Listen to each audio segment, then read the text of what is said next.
राज्य विधानसभा का बजट सत्र पहले ही दिन हंगामेदार रहा। राज्यपाल कलराज मिश्र के अभिभाषण के दौरान भारतीय जनता पार्टी और राष्ट्रीय लोकतांत्रिक पार्टी ने जमकर विरोध किया। पेपर लीक प्रकरण और फसल खराबे को लेकर नारेबाजी की गई। भाजपा और आरएलपी के साथ ही माकपा विधायक बलवान पूनिया भी फसल बीमा को लेकर वेल में नारेबाजी करने पहुंच गए। राज्यपाल ने नारेबाजी के बीच 16 मिनट तक अभिभाषण जारी रखा।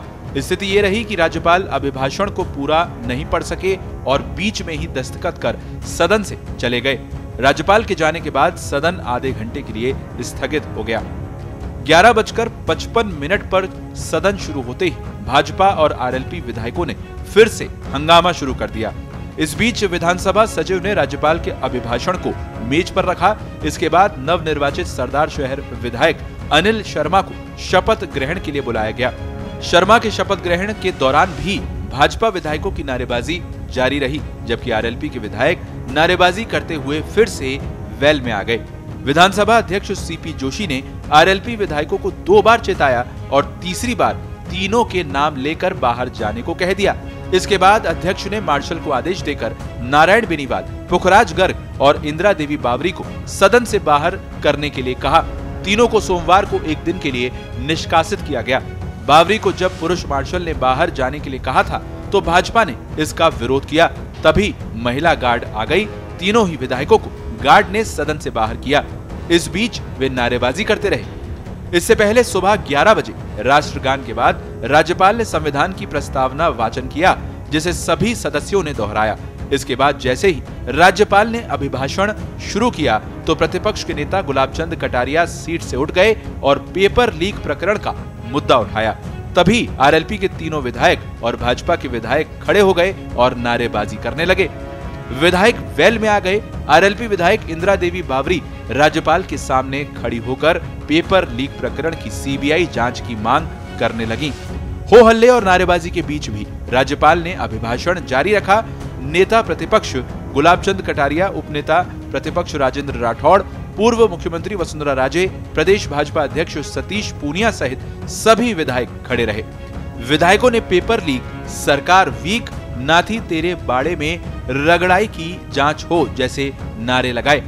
अनिल शर्मा के शपथ ग्रहण के दौरान भी नारेबाजी पर विधानसभा अध्यक्ष सीपी जोशी ने कहा कि विरोध अपनी जगह है, पर सदस्य के शपथ के दौरान तो मर्यादा रखनी चाहिए। विधानसभा अध्यक्ष ने मंगलवार सुबह 11 बजे तक के लिए सदन स्थगित करने की घोषणा की।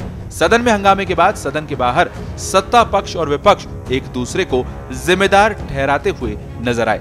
हम सदन चलाना चाहते हैं, राजस्थान की विधानसभा हम चलाना चाहते हैं। हर मुद्दे पर जवाब देने के लिए सरकार तैयार है, लेकिन बीजेपी हमेशा हर सत्र में हंगामा करती है, हंगामा करके सदन को नहीं चलने देती।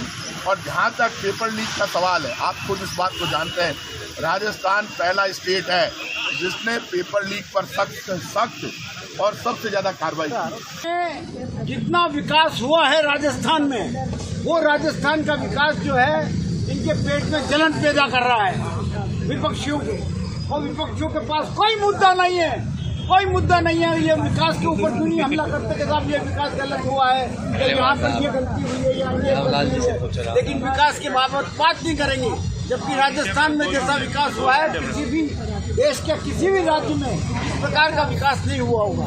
जिस प्रकार से भारतीय जनता पार्टी के तमाम सदस्यों ने, नेता प्रतिपक्ष सहित, जो राजस्थान की जो विधानसभा की परंपराएं हैं उसको कलंकित करने का काम किया है,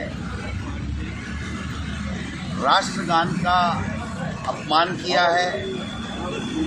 मैं समझता हूँ ये काला दिन राजस्थान की विधानसभा में और लोकतंत्र में। अभी धीरे धीरे जैसे समय सरकार का पूरा होता हुआ जा रहा है, हम तो ये कह रहे हैं कि कांग्रेस के नेता अगर ये कहते हैं कि हमारी सरकार अच्छा काम कर रही है, तो फिर कांग्रेस के विधायक ये सवाल क्यों खड़े कर रहे हैं? सरकार के विधायक की नंगे पांव क्यों चल रहे हैं? सरकार के कोटा से आने वाले भरत सिंह जी भ्रष्टाचार के आरोप क्यों लगा रहे हैं? सरकार में बाड़मेर से आने वाले विधायक हेमाराम जी और मंत्री ये क्यों कह रहे हैं कि सरकार निर्णय नहीं कर रही है? हंगामे के बावजूद जब सदन स्थगित हुआ तो पक्ष विपक्ष का मेल मिलाप भी देखने को मिला। मुख्यमंत्री अशोक गहलोत उठकर भाजपा सदस्यों की तरफ गए। उन्होंने सतीश पूनिया, गुलाब चंद कटारिया, राजेंद्र राठौड़ से बात की। इस बीच वसुंधरा राजे बाहर जा रही थी तो गहलोत ने उन्हें पीछे से आवाज दी। राजे वापस अपनी सीट की तरफ आईं और दोनों के बीच बातचीत हुई। पीसीसी अध्यक्ष गोविंद सिंह डोटासरा, बीडी कल्ला, शकुंतला रावत भी भाजपा सदस्यों के पास आए और रामा श्यामा की। स्पेशल रिपोर्ट, पत्रिका टीवी।